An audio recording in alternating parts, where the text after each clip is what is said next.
बाबू हम लोग पिछले क्लास याद करो यूनिट 5 स्टार्ट किए थे।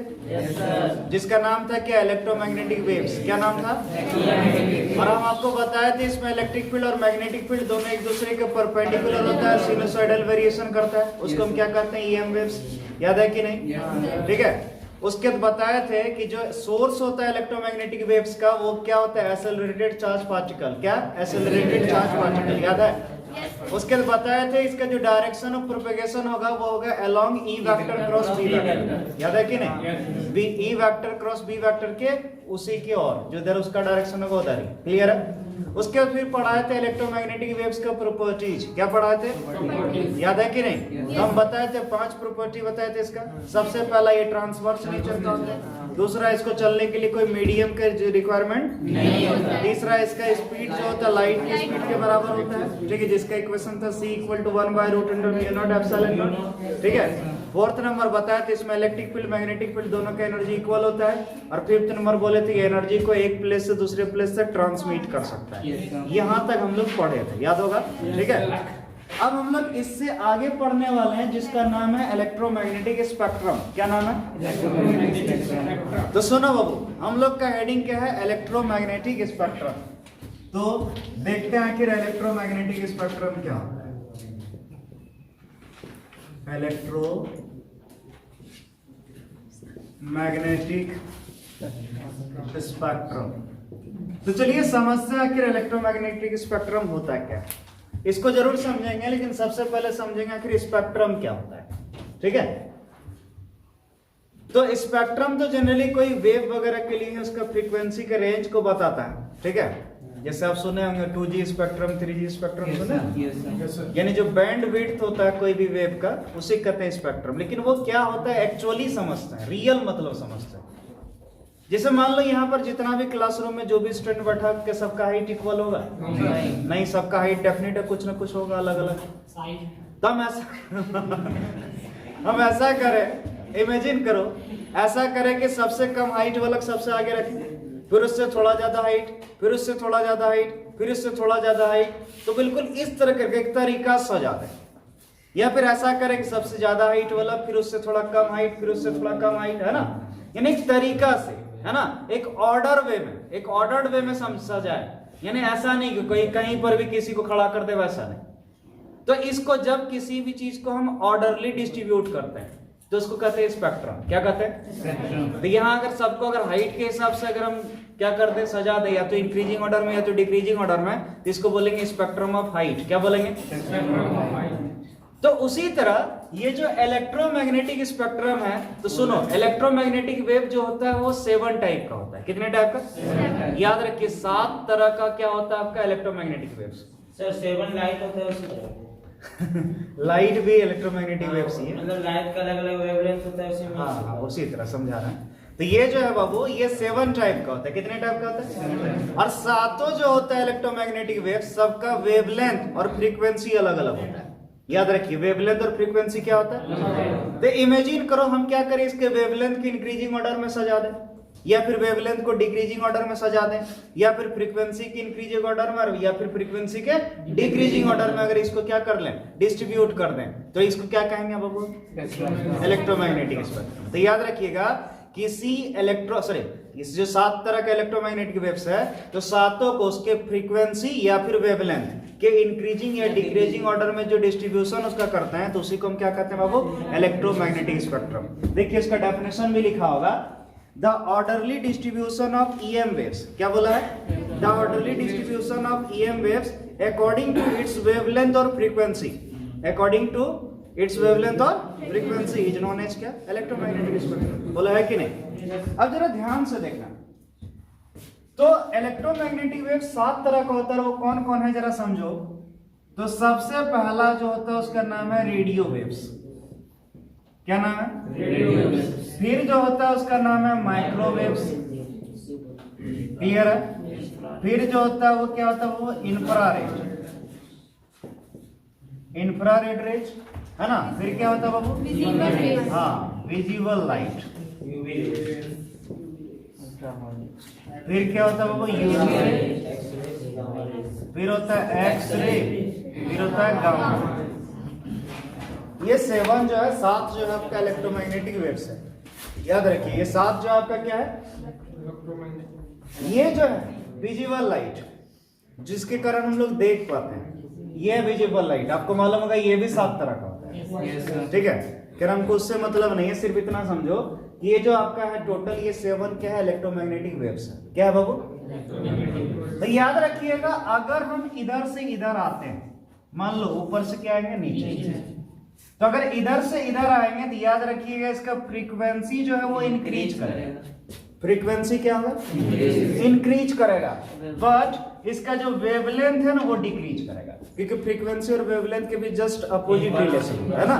तो याद रखिएगा ऊपर से नीचे आएंगे फ्रीक्वेंसी बढ़ेगा और वेवलेंथ घटेगा। तो उसी तरह हम बोल सकते हैं अगर हम नीचे से ऊपर गए तो बोलो फ्रीक्वेंसी क्या होगा? डिक्रीज करेगा, और बोले तो वेवलेंथ क्या होगा? डिक्रीज करेगा, है कि नहीं? इसका मतलब समझिए क्या बोल रहा है। इसका मतलब ये हुआ कि सबसे कम फ्रीक्वेंसी किसका होता है?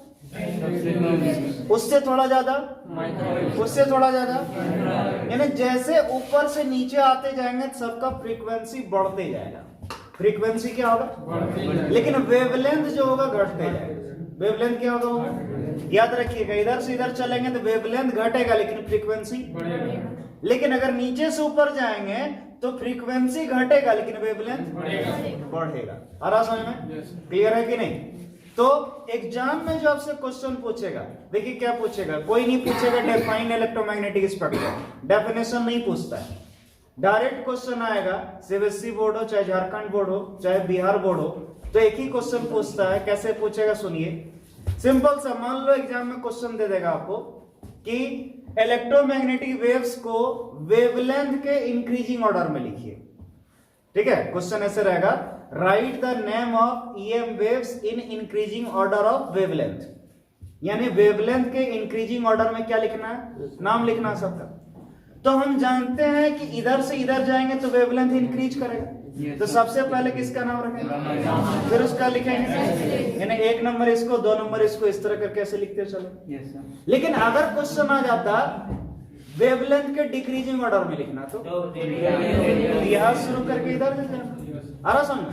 अगर क्वेश्चन आ जाए कि फ्रीक्वेंसी के इंक्रीजिंग ऑर्डर में लिखिए तो इधर से इधर आना, फ्रीक्वेंसी के डिक्रीजिंग ऑर्डर में बोले तो इधर से इधर जाना। समझ में आया? क्लियर है? तो आपको क्या करना है, कोई भी एक तरीका से याद रखना है, चाहे फ्रीक्वेंसी या वेवलेंथ के इंक्रीजिंग ऑर्डर में रख लीजिए। तो जैसे हम इधर से इधर चले, फ्रीक्वेंसी इंक्रीज किया, वेवलेंथ क्या होगा? डिक्रीज। उसके हिसाब से फिर समझ ही जाएंगे, जैसे बोलेगा वैसे कर लेंगे। आ रहा कि नहीं? तो एक बात और सुन लो, जैसे जैसे हम नीचे आते हैं फ्रीक्वेंसी इंक्रीज करता है, और याद करो एक फॉर्मूला था E = H न्यू। इसका मतलब यह है कि फ्रीक्वेंसी ज्यादा तो एनर्जी भी ज्यादा। इसका मतलब सबसे अधिक एनर्जी किसका? गामा का। कैसे समझिए, जैसे जैसे नीचे आ रहे हैं क्या हो रहा है? फ्रीक्वेंसी बढ़ रहा है, फ्रीक्वेंसी बढ़ रहा है कि नहीं? और फ्रीक्वेंसी बढ़ेगा तो सबसे अधिक फ्रीक्वेंसी किसका हो जाएगा? गामा का। इसका मतलब सबसे अधिक एनर्जी किसका होता है? और फोटोन जो है ना यही है, गामा रे ही फोटोन। फोटोन के बारे में जो बताया था वो एक्चुअली क्या है? आ रहा कि नहीं समझ? तो याद रखिएगा जैसे जैसे नीचे आएंगे वैसे वैसे फ्रीक्वेंसी इंक्रीज करता है, इसका मतलब बोले तो एनर्जी इंक्रीज करता है। तो ये जो है रेडियो वेव्स, पहले जो मोबाइल वगैरह का जो सिग्नल जाता था, ठीक है, उसमें किसका यूज करते थे? लेकिन आजकल किसका यूज करते हैं? क्यों बोलो क्यों? रेडियो वेव का डिस्टेंस कम है। समझिए, रेडियो वेव का फ्रीक्वेंसी कम है, सबसे कम है, इसका एनर्जी भी सबसे कम होगा। अरे एनर्जी कम होगा तो डेफिनेट है जो हम लोग डाटा वगैरह जो ज्यादा भेजते हैं जा पाएगा नहीं सर। तो 4G जो हो गया तब से कहां से? माइक्रोवेव से। ठीक है, याद रखिएगा। इसका यूज नहीं कर सकते हैं, गामा वगैरह लेकर तो बाबू बहुत खतरनाक होगा। ठीक है, वैसे 5G आ रहा था, आपको मालूम होना चाहिए इसका सबसे बड़ा क्या होगा, बहुत फर्क पड़ेगा, जितना रेडिएशन बढ़ जाएगा। ठीक है, 5G जो है आने तो आ जाएगा, लेकिन उसके कारण रेडिएशन बहुत बढ़ने वाला है, क्योंकि 5G में क्या है, पक्षी वगैरह सब। ठीक है, बहुत ज्यादा उसमें बहुत ज्यादा एनर्जी चाहिए उसको। ठीक है, बहुत हाई स्पीड में डाटा ट्रांसफर करेंगे हम। Yes sir. समझ में आ रहा? और सब एक दूसरे से कनेक्टेड होगा। हर चीज 5G जब आ जाएगा आपका घर का पंखा से लेकर के हर चीज एक दूसरे से कनेक्टेड रहेगा, यहाँ तक कि जो गाड़ी वगैरह चलेगा वो भी कनेक्टेड रहेगा, तो एक्सीडेंट नहीं होगा। जैसे मान लो इमेजिन करो ये इस तरह करके एक रोड है, एक इधर से रोड है, इधर से अचानक ये आ रहा अपना भोजपुरी गाना सुन ले यही होता है ड्राइवर, और इधर से ही जा रहा है तो बेचारा इसको पता क्या है, इसको नहीं दिख रहा, नहीं इसको दिख रहा है, ये ऐसे आ गया इधर से मार दिया, या फिर ये आगे निकल गया इधर से मार दिया। क्यों? क्योंकि यहाँ भी किसी में कोई यहाँ पर डाटा ट्रांसफर नहीं है, किसी में कोई कम्युनिकेशन नहीं है। लेकिन 5G जो है हर गाड़ी का पोजीशन को ट्रैक करेगा। तो अपने जो सेंसर रहेगा इन फ्यूचर में जो कार बनेगा, आज से ज्यादा नहीं, मेरे ख्याल से 20 साल में आ जाएगा सब कुछ, जो कॉमन हो जाएगा। नहीं इंडिया बहुत फास्ट, चाइना को हम लोग पीछे छोड़िए ना, रिलेटिव है। आपको पता होना चाहिए इंडिया जो है 5G का एक्सपोर्ट करने वाला है, इंपोर्ट नहीं। ठीक है, नोकिया वगैरह सबको बुला नोकिया सबको बुला वो हो गया और प्रोडक्शन चालू है। ठीक है, हाँ तो देखो तो ये जैसे है इधर से है किसी कम्युनिकेशन नहीं, लेकिन 5G क्या करेगा, हर एक गाड़ी का पोजीशन ट्रैक करेगा और जो उसमें सेंसर लगा रहेगा तो खुद ऑटोमेटिकली उसको पता है कि इसका स्पीड ये इतना स्पीड चल रहा था, ये इस टाइम में यहाँ पहुंचेगा, इस टाइम में यहाँ, तो ऑटोमेटिकली दोनों में से दोनों को स्लो कर देगा, किसी को स्पीड किसी को स्लो कर देगा। समझ में आ रहा? इससे क्या होगा, कॉलिजन वगैरह नहीं होगा। तब जो है ड्राइवरलेस कार हम लोग पॉसिबल कर पाएंगे। इमेजिन करो चंदन जो है कहीं चला गया, इसकी वाइफ को जाना ब्यूटी पार्लर, तो कुछ नहीं इसको वाइफ को करना है, खाली जाके कार में बैठ जाना है, लोकेशन सेट कर देना ब्यूटी पार्लर का और आराम से मोबाइल में बात कर ले चल जाना, इससे जहाँ पहुंच रहे हैं ऐसा नहीं सोचना किसी और से। ठीक, तो बोलो ये सब किसके कारण हो पाएगा, 5G। ठीक, लेकिन हाँ इससे क्या होगा, फ्रीक्वेंसी उसका ज्यादा होता है उसके वेव का, तो डेफिनेट रेडिएशन भी क्या होगा, ज्यादा। क्या हम उतना डिटेल में नहीं जा रहे हैं, ये तो समझ में आ गया होगा।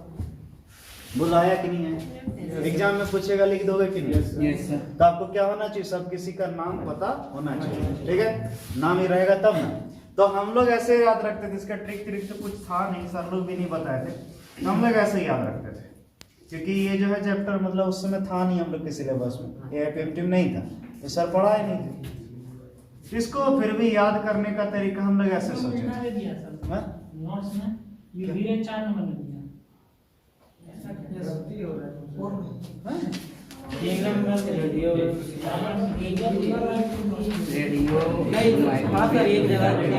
एकदम सही है।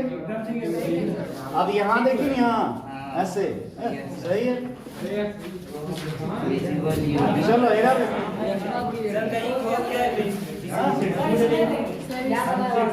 देख रहा है उसका क्या बोलता है, कहाँ खो गया तुम? ये वाला देख रहा हूँ। हाँ, जब हम आ रहे थे ना, आजकल थोड़ा सा अलग दुनिया में जा रहा है। आज हम आ रहे थे तो क्या बोलता है, सर आप जो है शाहिद कपूर लग रहे हैं, कबीर सिंह से तुलना कर रहे है ना। फिर बोला था शादी भी कर लीजिएगा। हाँ, शादी भी कर लीजिएगा। तो अब ये सब चीज बड़ा तुम्हारे मन में कर रहा है, ऐसे मत बाबू। कोई प्रीति छोड़ के चले गए क्या? शादी में तब ना इसका है, क्या बोल रहा, हमारा शादी होगा तब उसका होगा। नहीं सर, कल बोला था छोड़ के चली गई। अच्छा, क्या दिक्कत है, एक बेटा छोड़ के गए, उस दिन तो गिन रहा था 8 तो निकल रहा था, एक तो चल गई, क्या दिक्कत है? अरे अब समझो, तो इधर समझो, अगर इधर से इधर हम चलेंगे, समझो इधर से अगर इधर हम लोग आएंगे तो क्या होगा बाबू, फ्रीक्वेंसी इंक्रीज करेगा और वेवलेंथ डिक्रीज करेगा। तो हम इसको ऐसे याद रखते थे, RMI रमी VU, अरे वाई गामा को वाई हम पढ़ते थे। ठीक है, रमी बुक्सी। अरे क्या करें, कुछ समझे हम नहीं आ रहा था कैसे बने, तो ऐसे याद रख लेते थे, रमी बुक्सी। नहीं समझे? Yes sir. VU X gamma को वाई मान लेते हैं, रमी बुक्सी। ठीक है, यानी radio wave, microwave, infrared, visible, UV, X ray, gamma ray, है ना। यानी इधर से इधर चलेंगे फ्रीक्वेंसी इंक्रीज करेगा, वेवलेंथ डिक्रीज करेगा। सब तो सब बना लेंगे। इधर से इधर आएंगे तो वेवलेंथ डिक्रीज इंक्रीज करेगा, फ्रीक्वेंसी डिक्रीज करेगा। समझ में आया? तो बोलो कोई टेंशन? इस तरह करके आपको याद रख लेना। ठीक है सर, बाकी जितना रे बचे उसके ऊपर काम किया सर, ये सब सबका बहुत काम है, वो वही सिखाएंगे, अब यूज पढ़ा रहा।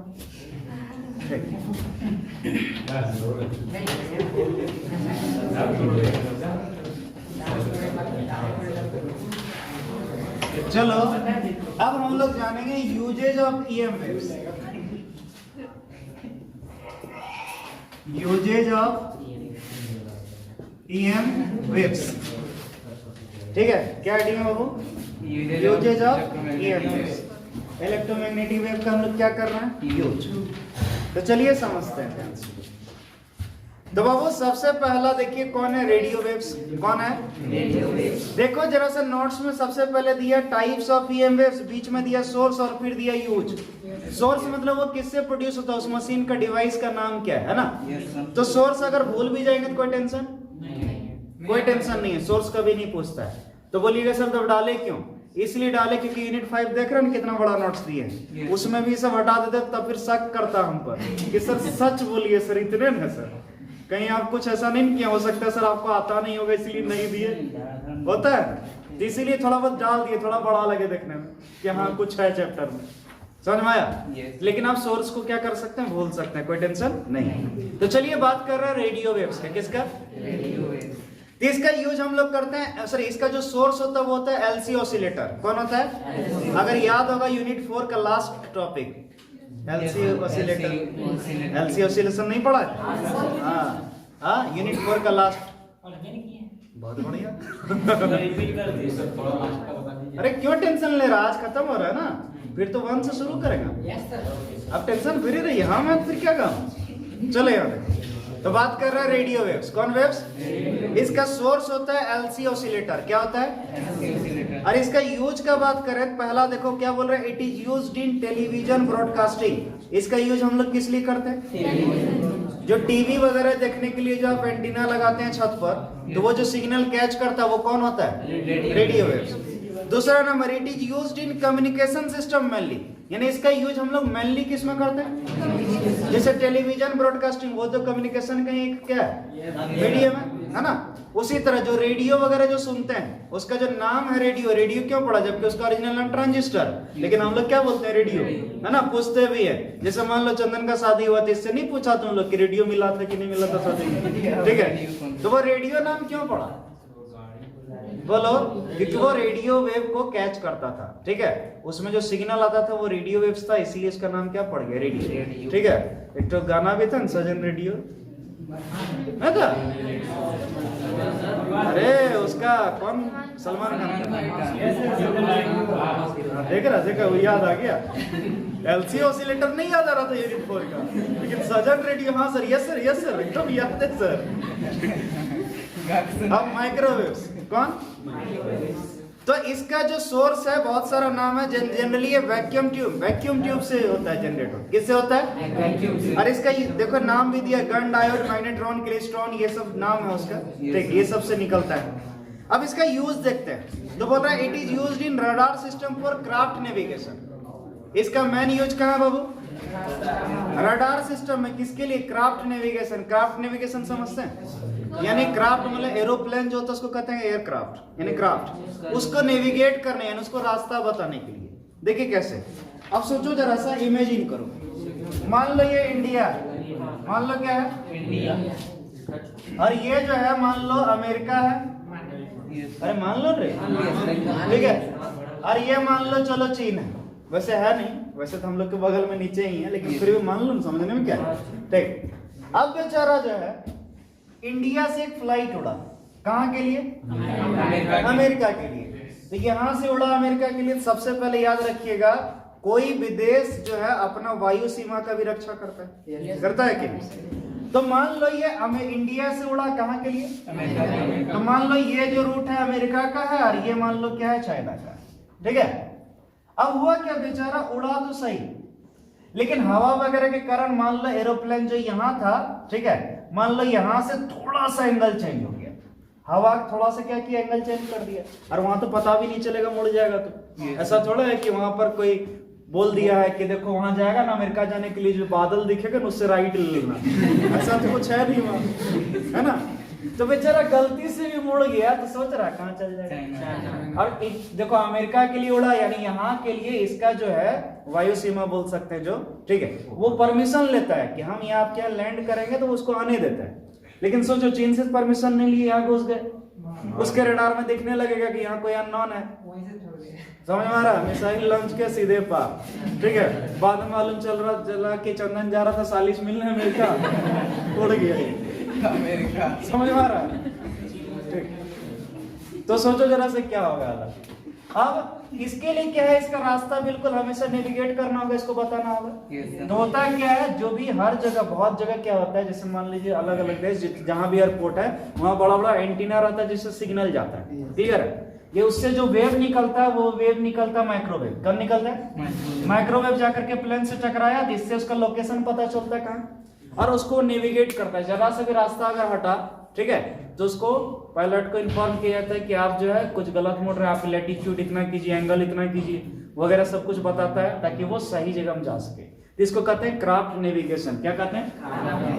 याद रखिए, हवाई जहाज को रास्ता दिखाने के लिए हम इसका यूज करते हैं। अगर ये नहीं कर रहेगा तो बाबू पहुंचना कहीं और था, पहुंच कहीं और जाएगा। समझ में आया? हाँ? हेलीकॉप्टर में क्या, जो तो नजदीक उड़ता है देखता है, रॉकेट को रास्ता नहीं दिखाना तो कहीं जाने के लिए यूज नहीं करता, उसके काम सैटेलाइट वगैरह लॉन्च करना, वो जहाँ जाएगा चले जाएगा, ठीक है। अब देखो दूसरा नंबर, रे it is used in microwave ovens for cooking, ठीक है, जो सब अमीर सब रहता है, यस सर, ठीक है। तो लोग क्या है, जैसे हम लोग बनता है ना, हम लोग के घर में कोई आ गया गेस्ट तो पूड़ी बना दिया, ज्यादा से ज्यादा खीर बना देगा, गरीब लोग के घर में यही होता है। लेकिन आप लोग में कोई अगर अमीर होंगे तो उसके यहाँ ओवन होगा, माइक्रोवेव। कोई आया पिज्जा बना रहा है ना, तो मस्त एकदम बिल्कुल क्या क्या होता है, ऑरिगेमी पास्ता बना दिया है ना, और क्या क्या होता है, चीज मंचूरियन सब ये सब बना करके एकदम पूरा चीज वगैरह डाल के ना केक बना दिया। तो केक तो भाई चूल्हा में तो बनेगा नहीं, और पैन केक भी बनता है, जानते हो पैन केक जैसा रहता है ना। तो बढ़िया सब जो सब अगर पिज्जा बनाना चाहते हैं, पिज्जा बनने के लिए ओवन चाहिए ही चाहिए, ठीक है। तो वो सब चीज के लिए जो ओवन आप लोग का होता है, देखे होंगे इस तरह दिखता होगा, ठीक है। हम लोग तो कल देखे ही, सच में हमने कभी देखे। ऐसे यहाँ पर स्विच सब लगा रहता है, ऐसे खोला, उसके अंदर जो डालना डाल दिया, स्विच ऑन कर दिया, बन गया। तो ये होता है क्या, समझिए चूल्हा और ओवन में क्या फर्क है समझिए, ठीक है। चूल्हा क्या करता है, जैसे मान लो आप एक तो केक बनाना चाह रहे हैं, इसका थिकनेस इतना, तो आप इसको अगर मान लीजिए चूल्हा से गर्म कर रहे तो नीचे गर्म हो गया, यहाँ तक पक गया, घुमा भी दिए तो ऊपर पक गया, अंदर कच्चे रह गया, ठीक है। वो अच्छा से पकेगा ही नहीं, और ज्यादा पकाने की कोशिश की जल जाएगा, है ना, खाने में भी टेस्ट बर्बाद। लेकिन इसी को अगर यहाँ इसके अंदर डाल देते हैं, कितना मोटी रहेगी, ठीक है। यहाँ पर क्या होता है, रेडिएशन इसके अंदर जाता है, अंदर तक जाता है, ये वाइब्रेशन करता है, ठीक है। इसके अंदर जो मॉलिक्यूल है इसका सब वो वाइब्रेट करने लगता है। तो इसमें वैक्यूम लगा हुआ रहता है? वैक्यूम नहीं रहता है जी, इसमें वो रेडिएशन। अच्छा वो, हाँ इसमें तो लगा ही ना, वो जो वैक्यूम ट्यूब जो है इसके अंदर तो है, रेडिएशन में तो आएगा कहाँ से। तो वो रेडिएशन जैसे माइक्रोवेव इसके अंदर गया तो इसका अंदर कण कण तक पक गया, इसके अंदर तक, तो पूरा एकदम सब कोई एक साथ फूल गया एकदम, समझे। और आपकी केक यहाँ से यहाँ मोटी हो गई, फिर खिलाओ किसी को, ठीक। चंदन की साली खिलाएगी, अमेरिका जाएगा किसके किसी घर में है आप क्या है? ए बाबू खिला देना ही हमको, नहीं तो दिखा देना कैसे यूज होता है। आपके घर में भी तो होगा। हाँ? आपके घर में नहीं है? हमारे घर में नहीं है बाबू। क्या सर, जिसके पास रहता, हमारे घर का किचन अगर तुम देखेगी, हमारा किचन में क्या क्या मिलेगा मालूम है? हमारा किचन में तुमको जूता मिलेगा, झाड़ू मिलेगा, कार्टून मिलेगा, ठीक। उसके बाद जो पुराना सब कोई भी चीज जितना भी है सब हमारा किचन में मिलेगा। किचन का दुकान बना के नहीं रे, स्टोर रूम। बाबा अकेले चाची के यहाँ खाते हैं, सोचना है कि हमारा किचन वैसे है। बोले शादी कर ली। वो ले देख के एक जगह टिकता है। हुआ क्या बताते, हुआ क्या होगा हम सब बता रहे हैं। वो जाके मम्मी को बोला होगा कि मम्मी इलेक्ट इसी तरह है तो हमको पसंद है तो करवा दीजिए। तो इसकी मम्मी बोला होगा तुम्हारा सर का शादी हुआ अभी तक हो भी नहीं किया, तुम कैसे हवा पकाने? तो वही चिंता होगा कि सर को करवा देंगे तो हमको बोलने को जाएगा। इसको बोले तो बाबा मंदिर ये शादी कर दो 10 साल ले जाना। देख रहा उसका देखो सोच देखो 10 साल बाद लेंगे ना 10 साल वो रखेगा। गजब है, ऐसा दोस्त नहीं लगेगा।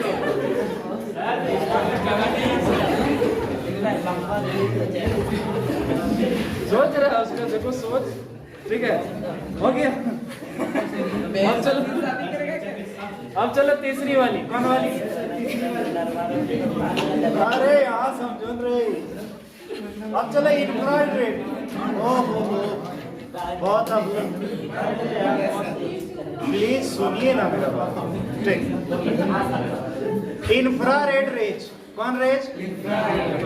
ये चैप्टर में है, क्या करेंगे गप करने वाले चैप्टर हम क्या करेंगे? इंफ्रारेड रेज, ठीक है। तो ये किससे उत्पन्न होता है? वो हॉट बॉडी से। किससे? एंड वाइब्रेशन ऑफ मॉलिक्यूल, जब कोई का मॉलिक्यूल वाइब्रेट करता है तो वहां से हीट जनरेट होता है, तो वहां से निकलता है, ठीक है। तो याद रखिए हॉट बॉडी, कोई भी गर्म चीज है उससे निकलेगा, ठीक है। गर्म चीज देखे हो कभी? देख रहा है गर्म चीज से सीधे ज्वालामुखी बात कर रहा है। हाँ, हिंदी मीडियम का लड़का और महान, जैसे बोले हॉट बॉडी बोलता सर सनी लियोने। एक से महान सा बच्चा सब बोला, उसको हॉट बॉडी सनी लियोने दिख गया।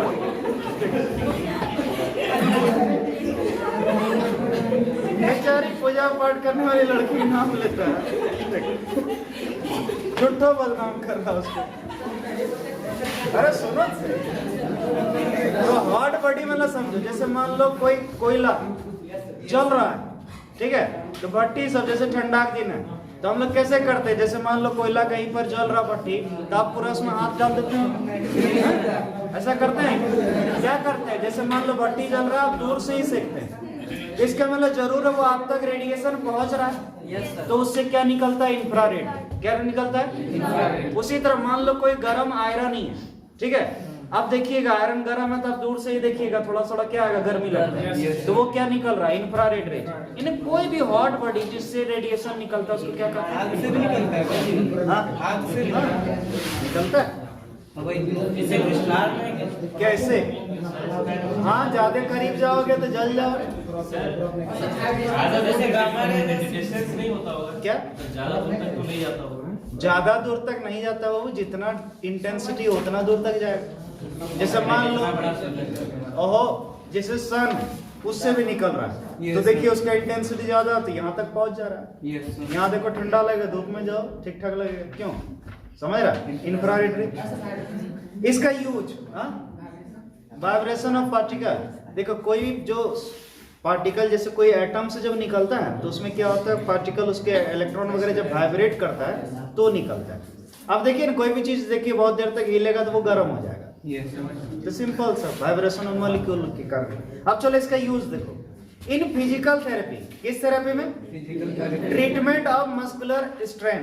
देखिए होंगे कभी, खास करके ये इलाज गांव में ज्यादा होता है। जैसे मान लीजिए बचपन में कभी दौड़ते उड़ते मान लो कभी पैर वगैरह मोच आ जाता होगा, ठीक है, या कहीं पर दर्द करता होगा, तो दादी क्या करती, पटाख से सूती वाला कपड़ा लेती होगी, उसको सेकती होगी और जहां दर्द कर रहा है वहां सटाती होगी। बोल आराम मिलता था कि नहीं? तो बोलो क्यों ऐसा होता था?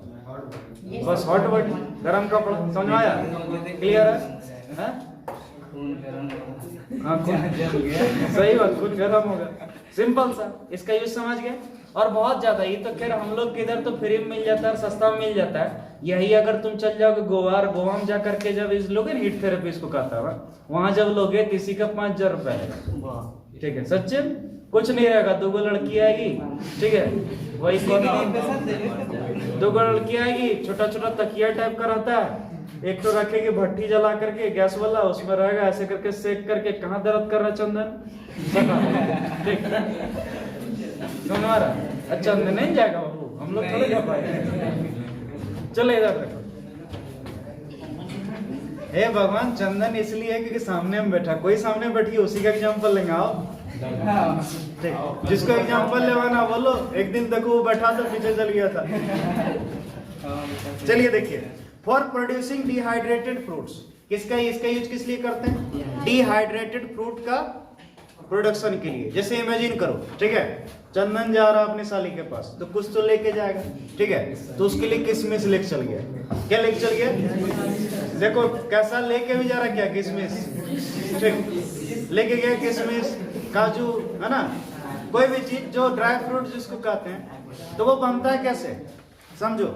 अब देखिएगा, बहुत किशमिश का बहुत सारा वैरायटी होता है। अब जब खरीदने जाते होंगे मार्केट में, तो जैसे लो क्वालिटी का होता है, जिसका थोड़ा कम दाम होता होगा, एक तो देखिए थोड़ा ज्यादा ब्लैक ब्लैक टाइप का दिखेगा, और छुइएगा तो पूरा एकदम चट चट करेगा, है ना। लेकिन जो फ्रेश वाला सब रहते, पतली लंबी एकदम, बस देखो, और सब एक जैसी एकदम लंबी लंबी, खाने में भी अच्छा लगता है, तो वो कैसे बनता है? तो देखो दोनों में क्या अंतर होता है। जिसका रेट कम होता है वो सब क्या करता है, जैसे मान लो अंगूर बच गया या फिर बहुत हुआ, तो उसको क्या करता है, धूप में सुखा देता है, केमिकल में डीप करता है और उसको धूप में सुखा के बनाता है। धूप में सुखा के बनाया तो इमेजिन करो, जो अंगूर का गुच्छन जो ऊपर था उसमें बढ़िया से लाइट लगा, सनलाइट, तो वो बढ़िया से हुआ, लेकिन अंदर वाला उतना बढ़िया से नहीं हो पाया, इसलिए उसमें थोड़ा नमी रह गया, तो वो जल्दी खराब भी होता है और उतना अच्छा टेस्ट वगैरह भी नहीं, कोई मीठा लगेगा तो कोई खट्टा लगेगा ना। लेकिन मशीन से जो बनता है वहां क्या होता है, सबसे पहले एक बहुत बड़ा ओवन टाइप का चैम्बर रहता है, समझे, उसमें बेल्ट रहता है पूरा चैन टाइप का, उस पर अंगूर बिछा दिया, वही केमिकल में डिप करके पूरा अंगूर को तोड़ के बिल्कुल बढ़िया बढ़िया बिछा दिया और इससे पार करवाता है। तो इमेजिन करो, यहाँ से पार होते अंदर से क्या हो रहा, भट्टी जल रहा, आग जल रहा, तो बोलिए बिल्कुल सबको सेम टेम्परेचर पर, टेम्परेचर कंट्रोल कर सकते हैं, तो उस टेम्परेचर पर करेगा तो क्या होगा, बहुत जल्दी बन जाएगा, उतना देर भी नहीं लगेगा। धूप से सुखाने में 6-7 दिन लग जाता है, ये तुरंत एक दिन में बन के तैयार, तो ज्यादा माल भी अच्छा हो जाएगा, मतलब तुरंत वो प्रोडक्शन कर सकता है और अच्छा क्वालिटी भी होगा। अरे सुन, तो याद रखिए, कोई भी ड्राई फ्रूट्स को सुखाया जो जाता है वो किससे, इंफ्रारेड, ठीक है। उसके बाद in green house to keep plant warm, आप जानते ही होंगे ग्रीन हाउस, बताने की जरूरी नहीं है, ठीक। जनरली कोई भी प्लांट में प्रोडक्शन बढ़िया करने के लिए ह्यूमिडिटी बढ़ाना होता है, हीट बढ़ाना होता है, तो उसके लिए किसका यूज करते हैं, ठीक है। अब चलिए बात करते हैं यूवी रे का, किसका, यूवी रे यानी क्या, अल्ट्रा वायलेट, है ना। तो यूवी रे जो है किससे प्रोड्यूस होता है, वो सन से, आपको मालूम होगा सन से आता है, लेकिन ओजोन क्या कर देता है, हम लोग को रोकता है, उसको बचते हैं हम लोग, ठीक है। और ये आप एंड किससे, कार्बन आर्क से, किससे, कार्बन का जो लिक्विड है उसको कहते हैं कार्बन आर्क, उसको जब जलाओगे ना तो उससे भी निकलता है, क्लियर है। इसका यूज देखो, to destroy the bacteria and for sterilising the surgical instrument, ठीक है। तो देखो होता है कि जैसे डॉक्टर किसी का सर्जरी करने वाला, तो इमेजिन करो सर्जरी करने वाला जो ब्लेड यूज कर रहा सर्जरी करने के लिए, उस ब्लेड में बैक्टीरिया है, तो सर्जरी करने तो कर दिया, उसको सील भी दिया, ठीक है, डॉक्टर सोचेगा सक्सेसफुल, लेकिन बैक्टीरिया वहां चला गया, और बैक्टीरिया चल गया तो वो और बैक्टीरिया रिप्रोडक्शन करके बढ़ा दिया, और बाद में मालूम चला पक गया। तो जो बीमारी का सर्जरी किया वो बीमारी के कारण मरे नहीं मरे, लेकिन इसके कारण मरना था, ठीक है। तो इसीलिए क्या होना चाहिए, जो भी इंस्ट्रूमेंट, जो ब्लेड यूज करेगा, जो ग्लव्स यूज करेगा, जो रुई यूज करेगा, उसमें बैक्टीरिया होना चाहिए। तो उसको स्टरलाइज करने के लिए किसका यूज करते हैं, यूवी लाइट। यूवी लाइट डालेंगे तो सारा बैक्टीरिया क्या होगा, मर जाएगा, फिर उससे सर्जरी करने के बाद कोई टेंशन नहीं होगा। आ रहा समझ में, क्लियर है कि नहीं। और जो हाँ कहीं पर थोड़ा कम है, ज्यादा फैसिलिटी नहीं है, कहीं पर गांव वाला डॉक्टर सब है तो सब पानी गर्म करता लास्ट में, देखते हो ना, सारा वो सब जो टूल वगैरह होता है उसका, ठीक है, जो भी प्लेट वगैरह होता है पानी उबालेगा, उसी में डाल देगा, तो क्या होता है, गर्म पानी में बैक्टीरिया जनरली खत्म हो जाता है, तो उससे करता है। लेकिन उससे ज्यादा बढ़िया कौन है, ये यूवी लाइट। दूसरा, to preserve the food stuff, ठीक है, यानी खाना जो है वो ज्यादा दिन तक टिका रहे, ज्यादा दिन तक फ्रेश रहे, इसके लिए इसका यूज करते हैं। देखे होंगे जैसे ठंडा के दिन अभी जैसे दिन में चावल बना है, खास करके स्टूडेंट लोग, तुम लोग देखता होगा, जो अपने बना खाता है, तो वो क्या होता है, दिन में बना के रखा तो रातों में खा लेता होगा, कोई टेंशन नहीं, ठंडा के दिन में खराब नहीं होता, दाल भी खराब नहीं होता, लेकिन गर्मी के दिन में क्यों होता है, मेनली बैक्टीरिया, ठीक है। होता है क्या है, बैक्टीरिया जो है गर्मी में बहुत ज्यादा रिप्रोडक्शन करता है, पढ़े होंगे बायोलॉजी में, तो सोचो होता है क्या है, दाल वगैरह में जो बैक्टीरिया है, अब वो क्या हुआ, गर्मी के दिन में वो बहुत ज्यादा रिप्रोडक्शन किया, बहुत अधिक मात्रा में हो गया, तो वो क्या होगा, खट्टा हो जाएगा, गंद करने लगेगा। लेकिन ठंडा के दिन में ऐसा वो रिप्रोडक्शन कर नहीं पाता है, समझ में आया, इसीलिए होता है। लेकिन इमेजिन करो कोई पैकेट वाला फूड है, जैसे मान लो आजकल रेडीमेड सब्जी आता है, रेडीमेड पराठा बना हुआ आता है, मिराज वाला बहुत सारा ऐसा है। आर्मी सब कैंप में जहां बहुत ज्यादा हमेशा बर्फ रहता है तो वहां खाना बन नहीं सकता, तो लोग को रेडीमेड ही भिजवा देता है। तो वो सब जो है कैसे आप कैंपिंग करने के लिए कहीं जाइएगा तो आप रेडीमेड खाना भी ले जा सकते हैं। तो वो सब बताओ जरा सा, सब्जी बनता है जैसे हल्दीराम का जो आता है पैकेट सब, ठीक है, तो सब्जी जैसे रहेगा तो सब्जी 6 महीना तक रह जाता है। सोचिए, तो एक डब्बा रहेगा उसमें फुल्ली पैक रहता है, तो वो कैसे रह जाता है? तो सबसे पहले वहां 2 चीज का ध्यान रखता है। सबसे पहला उसके अंदर जो पानी नहीं रहना चाहिए, उसको जहां तक उसका पूरा फ्राई करता तेल में ही। और देखिएगा वो सब पैकेट वाले खाना में तेल बहुत ज्यादा रहेगा, क्योंकि तेल जो है बैक्टीरिया पनपने नहीं देता है, ठीक है, पहला वो। और दूसरा नंबर, जो भी बैक्टीरिया है उस पर यूवी लाइट डाल के बैक्टीरिया खत्म। बेचारा रहा ही नहीं, रिप्रोडक्शन कहां से करेगा? जिंदा रहेगा तब ना पैदा करेगा, जिंदे नहीं हो, यूवी लाइट डाल के मार दिया गया, ठीक है। और उसमें नाइट्रोजन गैस डाल के सील पैक कर दिया। अब बता क्यों नहीं रहेगा? खराब होने का 2 ही कारण, या तो बैक्टीरिया या तो पानी, ये दोनों चीज नहीं रहने दिया तो खराब होगा नहीं होगा। तो बस सिंपल सा, वो बहुत दिन तक चलता है, लॉन्ग लास्टिंग होता है, बुझे। तीसरा, in detection of fingerprint in forensic lab, ठीक है। यानी फॉरेंसिक लैब में जैसे मान लो कोई मर्डर किया किसी का, ठीक है, तो जिस चाकू से किया, मान लो मर्डर तो लड़की लोग ही चाकू से करती है, नहीं लड़का लोग चाकू से थोड़ा करेगा, वो तो सीधे गला दबा मार देगा। तो मान लो इसका मूड कभी किसी गुस्सा आ गया, ठीक है, मान लो इस पर गुस्सा आ गया कि तुम अपने लिए जगह नहीं रखी थी, ठीक, गई एक दिन इसका घर, मूड बना करके किचन रूम गई, चाकू उठाई और दे देना देन चाकू और निकल गई, मान लो। तो पुलिस गया, अब डिटेक्शन चाहिए कि फिंगरप्रिंट किसका है, तो वो क्या करता है, ऐसे लेगा, ठीक है, चाकू में एक लाइट रहता है, यूवी लाइट, जैसे मारेगा तो खुद फिंगरप्रिंट दिखने लगता है, समझ में आया। और उस फिंगरप्रिंट को स्कैन करके आधार कार्ड से तुरंत मैच हो जाएगा, तुरंत इसका फोटो आ जाएगा। आधार कार्ड वाला पहचान भी नहीं पाएगा इसको। आधार कार्ड वाला कहाँ पहचान है? हाँ, लेकिन एड्रेस सही दी होगी तब पकड़ा जाएगी बेचारी। इसीलिए मर्डर वर्डर नहीं करना, और जिसको मर्डर करना अपना आधार कार्ड नहीं बनवाना।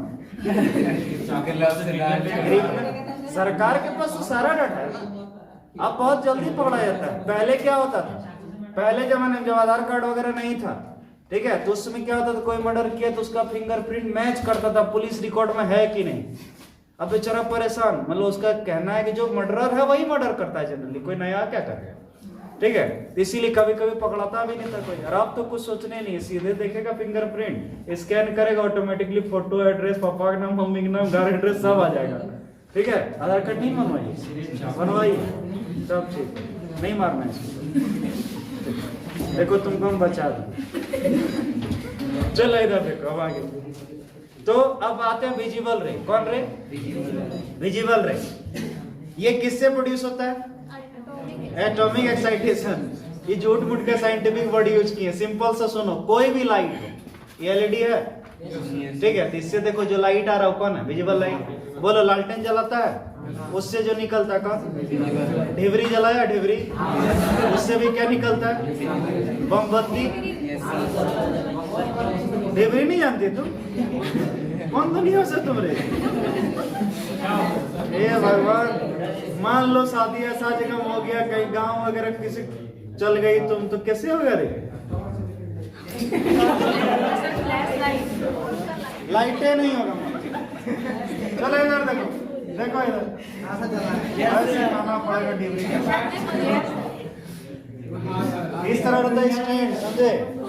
इसमें इस तरह रहता है, यहाँ बत्ती रहता है, इसमें जो है किरासन वाला तेल रहता है, और उसमें इस तरह का जलाएगी तो ऐसे जलेगा, ठीक। और यहाँ तुम अपना उसको खाना खिला सकती हो, ज्यादा लाइट नहीं करेगा। इसको कहते हैं डिबरी। अच्छा, डिबिया कहते हैं। डिबिया इसलिए नाम पड़ा क्योंकि छोटा सा डब्बा में यूज करने लगा, लेकिन इसका ओरिजिनल नाम ढिबरी है। मजाक नहीं, सच में हिंदी नाम ढिबरी है, ठीक है। उसको डिबिया इसलिए कहने लगा क्योंकि क्या होता था, पहले आदमी कोई पीता था दारू, तो स्पेशली लेडीज सब खड़ा रहते थे, जहाँ आदमी पीता था वहाँ 2 जना भी खड़ा है। क्यों? जैसे पिक जाएगा बोतलवा फेंकेगा, उठा के लाएंगे, जलाएंगे घर में। अरे सच में पहले बहुत वैल्यू होता था। उसको लाया, ठीक है, गारे वाला उसमें किरासन तेल डाला, एक तो सूती वाला कपड़ा लिया, जलाया। हम लोग खुद बहुत कैंपिंग करते थे। अरे रात में कभी कभी हम लोग को मन करता था कि चलो हम लोग बाहर में खाएंगे, बारी में खाएंगे, तो हम लोग तुरंत बनाते थे। कैंडल लाइट डिनर तो नहीं हो पाता था, डेबरी लाइट डिनर करते थे। हाँ तो देखिए, कोई भी जनरली जो बल्ब वगैरह जो होता है, लैंप वगैरह, उससे प्रोड्यूस होता है, ठीक है। तो अगर कोई पूछ दे कि विजिबल लाइट का सोर्स क्या, सिंपल सा क्या बोलोगे? चंदन सर का एलईडी लाइट, ठीक है, चंदन सर का मोबाइल का फ्लैश लाइट, है ना, तो ये सब लिख सकते हैं, ठीक है। चंदन सर लिखिएगा उसमें, चंदन सर का डिबरी लाइट। हाँ? मार्क्स कितना मिलेगा? हमारा नाम लिख देगा तो 3 नंबर का यूनिट है, 5 तो दे ही देगा। तो देखो इसका यूज इन ऑप्टिकल माइक्रोस्कोप, किसमें? Optical microscope. सिंपल सा लाइट नहीं रहेगा तो कोई चीज देख पाइए, हो गया। To see any object, to see any, तो याद रखना वो, तुम जब किसी को देख पाते हो ना, तो वो किसके कारण? Visible light. अगर नहीं होता तो तुम देख भी नहीं पाता, सोच लो, ठीक है। चंदन भी देख पाता है, क्यों देख पाता है? ये जब जाता है 740 मील के आता है, कैसे 740 मील पाता है? कैसे? लाइट के कारण। अगर प्रकाश नहीं होता थोड़ा देख पाता, सच में। चलो अब इधर देखो, किताब में हिंदी वाला में तो मस्त लिखा था, ठीक है। एक तो किताब पढ़ रहे थे, उसमें लिखा था दृश्य प्रकाश के उपयोग। उसमें एक तो उपयोग था, इसका उपयोग हमें रंग बिरंगी दुनिया को देखने के लिए किया। रंग बिरंगी दुनिया, सही बात है। ये जो कलरफुल वर्ल्ड है, क्यों देख पा रहे? इसी कारण। तो समझ में आओ, वो रंगीन दुनिया नहीं देख पाते अगर विजिबल लाइट नहीं होता। अब चलो एक्सरे, कौन रे? एक्सरे। सुनो, ये किससे प्रोड्यूस होता है बाबू? रंजन ट्यूब या फिर एक्सरे ट्यूब। सुने ही होंगे, इसका खोज किया था डब्ल्यू रंजन ने, इसलिए इसको कहते हैं रंजन ट्यूब, ठीक है। इसका use in radiotherapy of cancer, in radiotherapy of, यानी कैंसर का जो इलाज होता है, तो उसमें एक इलाज होता है, उसका नाम है रेडियोथेरेपी। क्या नाम है? उसमें इसका यूज होता है। देखो होता है क्या एक्चुअली, कैंसर सेल होता है क्या? कैंसर सेल जो होता है ना, वो क्या होता है? म्यूटेंट होता है। म्यूटेंट मतलब जो रेगुलर, जो हम लोग का जो नॉर्मल सेल है बॉडी का, उससे थोड़ा अलग हो जाता है, मतलब उसका नेचर डिफरेंट हो जाता है। हम लोग का जनरली जो होता है, वो एक सेल जो होता है वो 24 आवर में एक बार डिवीजन करता है। लेकिन जो कैंसर हो जाएगा तो उसका लगभग मतलब कंट्रोल्ड वे में नहीं होता, डिवीजन होते रहता है, ठीक है। तो इमेजिन करो, कहीं पर कैंसर हो गया, वहां पर पूरा एकदम ग्रोथ हो रहा है बहुत ज्यादा, क्योंकि बहुत ज्यादा डिवीजन हो रहा है सेल का, तो बहुत ज्यादा ग्रोथ हो रहा है। वो ग्रोथ के कारण क्या होता है? फट उठ जाता है कभी वहां से, ठीक है, और उसके कारण बहुत जगह दूसरे जगह इफेक्ट डालने लगता है, इसलिए मर जाता है। तो इमेजिन करो, वो जब कैंसर सेल है, हमको पता चल गया, तो वहां पर अगर हम एक्सरे डाल दे, जैसे मान लो इस जगह कैंसर सेल है, तो डॉक्टर क्या करेगा? इसको मार्क करके यहाँ पर एक्सरे डालता है। तो एक्सरे इतना खतरनाक होता है कि वो जहां पर भी पड़ेगा उस जगह जला देगा, ठीक है। तो एकदम लो इंटेंसिटी का एक्सरे, एकदम कम इंटेंसिटी वाला, ताकि तुरंत जले नहीं। अब इमेजिन करो, टारगेट करेगा वही कैंसर सेल पर, अभी दिया, फिर 15 दिन के बाद दूसरी जगह टारगेट किया, तो इस तरह धीरे धीरे करके बताओ वो खत्म हो जाएगा, जल जाएगा। सोचो तो क्या वो ग्रोथ करेगा? एक्सरे तो कैंसर का मतलब इफेक्ट कैंसर भी तो करता है। कैंसर करता है, सही बात है, ये कैंसर करता है, लेकिन ये कैंसर वाला सेल को मार भी सकता है। हम उसी तरह, हमको कुछ हुआ नहीं, झूठा एक्सरे करवा रहे हैं, तो क्या होगा? लोहा लोहे काटता है। हाँ जी, एकदम सही, एकदम सही। देखा कहां से लाता है इतना उच्च विचार? चलो इधर देखो, दूसरा नंबर इन बॉर्न फोटोग्राफी। कौन photography? Born photography. Born photography समझ रहे हैं? जैसे मान लो किसी का हाथ टूट गया, ठीक है, तो डॉक्टर को कैसे पता चलेगा कौन हड्डी किधर से क्या टूटा है? उसको पहले देखेगा तब ना उस हिसाब से जोड़ेगा। तो वही एक्सरे करवाता है, आप लोग भी करवाएंगे। और कैमरा में बहुत जल्दी एक्सरे वाला फंक्शन आने वाला है, ठीक है। जो सब मोटी लड़की है, मान लो उसको थोड़ा सा मन करता है कि हम भी थोड़ा सा ऐसा हमारा फोटो है जिसमें गाल फिचकार है, ठीक है, तो उसका जो है ऐसे करेगी, सिर्फ हड्डी एक फोटो आएगा, ठीक है। सच्चे में उसका 2-3 उपयोग फायदा है। एक तो सबसे पहले पतली सब दिखेगी, ठीक है, हड्डी कभी सबका सेम साइज रहता है।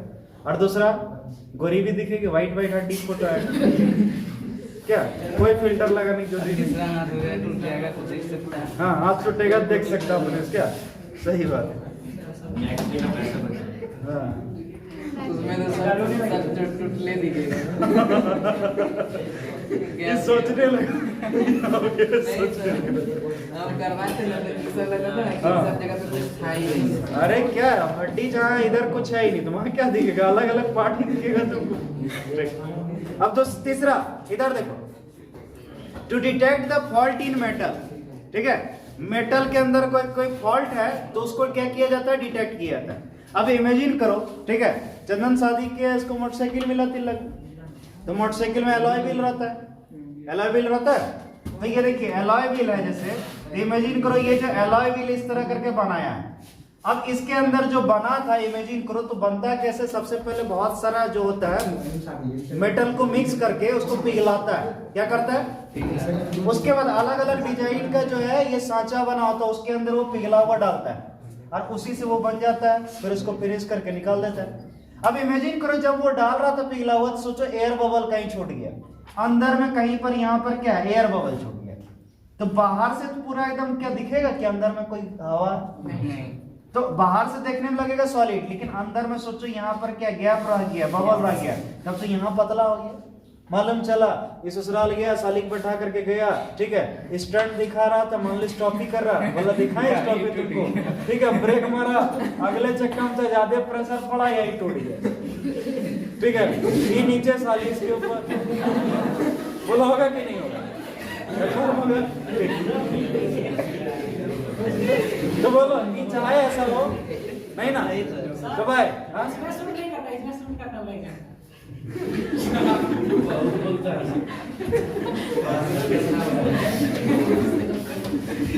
किसका तुमने नाम लेता, बेचारा शरीफ कुछ जानता भी नहीं, सच्चे में उसको पता नहीं होगा साली क्या है, सिर्फ पानी पिलाता है सबको।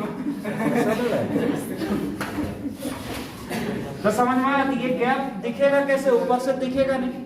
तो होता है क्या है, जो ब्रांडेड सब एलॉय वाला कंपनी होता है वो क्या करता है, जैसे व्हील बन गया ये एलॉय, तो इसको एक मशीन, एक्सरे मशीन से पास करता है, वहां बहुत हाई इंटेंसिटी वाला एक्सरे डालता है। तो वो एक्सरे इतना इंटेंसिटी का होता है कि बहुत मोटा, अगर इतना मोटा मान लो कोई मेटल का पीस है तो उससे पास नहीं होगा, लेकिन पतला रहेगा, मान लो यहाँ गैप रहेगा जिससे पास हो जाएगा। तो इसमें चेक करता, अगर मान लो एक्सरे यहाँ से पास हो जा रहा है और इधर से नहीं हो पा रहा, तो इसका मतलब यहाँ कहीं कुछ रहा है क्या, तो उसको फटाक से उसको क्या करेगा, ब्रेक कर देगा, ठीक है। स्पेशल मशीन सब रखता है ताकि ब्रेक हो जाए, कोई काम खरीदे ही, ठीक है। लेकिन जो लोकल कंपनी सब वाला जो एलॉय बनाता है वो सब उतना टेंशन नहीं लेता, क्यों, क्योंकि ये फॉल्ट जो है 100-150 एलॉय बनेगा तो 1-2 ठुन रहता है, समझ में, मतलब बहुत कम फॉल्ट ही निकलता है। तो सब उसके लिए मशीन लगाएगा एक्सरे, उसका दाम बहुत ज्यादा है, तो उतना नहीं लगाता। तो लोग क्या करता, सोचता है ठीक है भेजो और जो जाएगा जाएगा। इसीलिए कभी भी आउट मार्केट एलॉय नहीं लगवाना चाहिए, ठीक है। बहुत कोई होता है क्या, बुलेट तुलेट खरीदता है, बाद में एलॉय लगवाया अपना पसंद, ठीक है, तो वो नहीं करवाना चाहिए, क्योंकि भाई चांस होता है कि आपका टूट भी सकता है। इसीलिए सुने भी होंगे किसी का एलॉय टूट गया, सुने भी होंगे, तो यही कारण है। लेकिन बढ़िया सब जो ब्रांडेड होता है वो सब तो भाई सब कुछ देखो करता है ना, तो समझ चुके होंगे। किसी मेटल के अंदर फॉल्ट है पता चल जाएगा। इन मेटल डिटेक्टर, देखिए इसका अगला यूज क्या है, आप लोग देखे होंगे फिल्म सब में, एयरपोर्ट वगैरह सबसे जब पास होता है कोई तो उसको चेक किया था ना इस तरह, ठीक। या आप जाइएगा अगर पीवीआर वगैरह के लिए, फिल्म देखने के लिए, तो वहां पे देखिएगा आपको स्कैन करता है कि नहीं, ठीक है। तो वो क्या होता है, जैसे मान लो उससे हल्का हल्का एक्सरे निकलता है, ठीक है। तो आप कहीं पर भी मान लो गन बम वगैरह लेके जा रहे हैं, मान लो घुस रहा है, चाकू वगैरह लेके घुस रहा है, तो वो दिख जाएगा ना कैसा कुछ है, तो वो आपको रोक लेगा, समझे।